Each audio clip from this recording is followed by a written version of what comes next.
back. More film, or movies to be exact. Here's our film correspondent Chris Bollini to talk to us about a couple of new movies, Unstoppable and Megamind.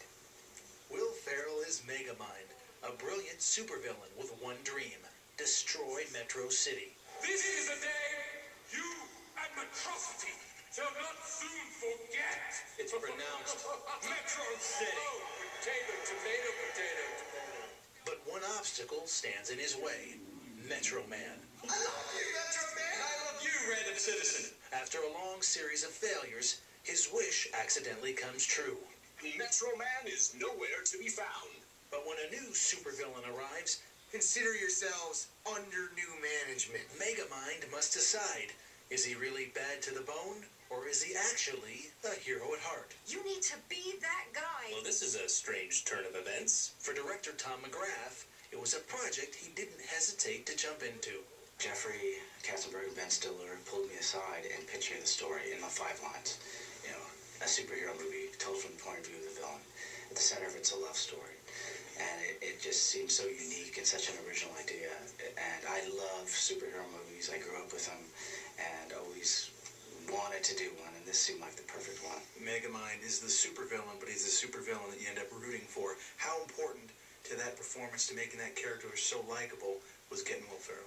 It was crucial because this story, because it was a villain, and it's hard to empathize and sympathize with a villain, and that's why, you know, Will was genius at playing this big on-stage villain, but he, you know, also played the vulnerability. I felt like it was a story that hadn't been told before, and especially in the face of all these superhero films that we're seeing, that it was kind of a fun stepping out and taking the genre and, you know, putting it on its side was what brought me to it. In fact, more A-list actors joined the project. Tina Fey, David Cross, and the studio even gave me a shot. Even the smallest bite from Arachnus Deficus will paralyze you. Oh! Okay, I won't quit my day job, but the character's voice is the driving force behind the animation. You need that performance, the animators need that performance to inspire them to have the characters act from the vocal, you know, contrary to doing the vocals later. So everything is driven by the actors' performances. So they help to shape the story, define the characters. Oh, girls, you're both pretty. Can I go home now? Yeah, I really thought it was fun and very freeing, yeah, to just be able to just try anything you want in that room, and then the animators add so much to it when they draw you. I keep saying but my animated self is a much better actor. The interesting part of the process is when you watch the film and you forget that it's your voice. You start to watch the character, and that's kind of the neatest part of the process. And according to co-star David Cross, it's a film that will surprise audiences. I expected to like it. I did not expect it to have as much heart and depth to it.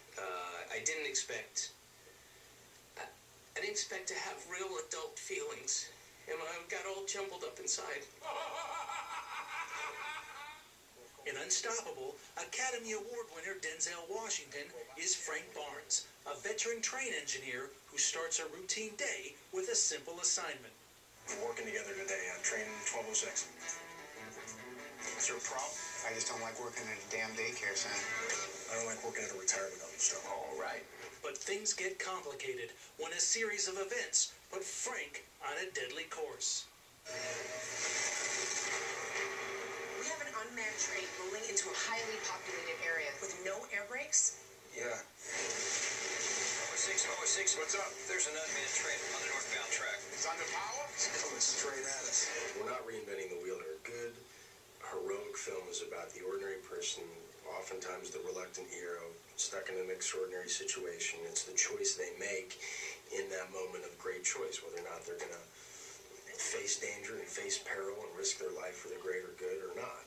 Are you in or are you out? If you want to get yourself killed, you do it alone. Wait! Inspired by a true story of 2 very heroic men who did something that's never been done before, that saved lives and did it for no other reason than it's the right thing to do. This is Will Paulson, your conductor. We're going to run this thing down. I've never seen a movie you've done. First of all, it hasn't been fantastic, but it's always because I think also, besides the acting talent, is that you pick these characters that are like real. Is that that something that you just hone in on? In the case of this film, and a testament to Tony's research and work, you know, he got the real guys, we got to meet them, we got a lot of the actual footage from the event itself. So all that helps you to establish a reality for yourself as an actor. We're going after your train. What are we worried about in terms of cargo? 8 freight cars of hazardous chemicals. We're not just talking about a train. We're talking about a missile the size of the Chrysler building. I need to know where that train is. We're not exactly sure. You're not sure? We'll find out. I gotta ask you, how cool is it to have a line? It's not a train. It's a missile the size of the Chrysler building. Yes. Those are those ones when you're reading through the script where you pause and you're just like, I don't even need to know what happens after that. I just love that the character I'm reading for gets to have that line. That's a circle. In fact, Unstoppable has all the elements of a great film. A captivating story, compelling characters, and of course, non-stop thrills that will keep audiences hanging on to their seats. How would you describe the pace of this movie?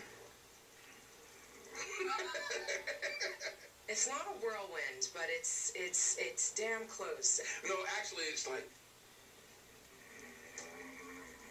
The train is increasing in speed.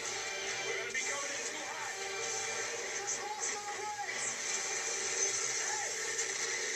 Unstoppable is in theaters November 12th. Wow, who doesn't love Denzel? Gotta check that out. Thanks, Chris. We'll be back right after the break.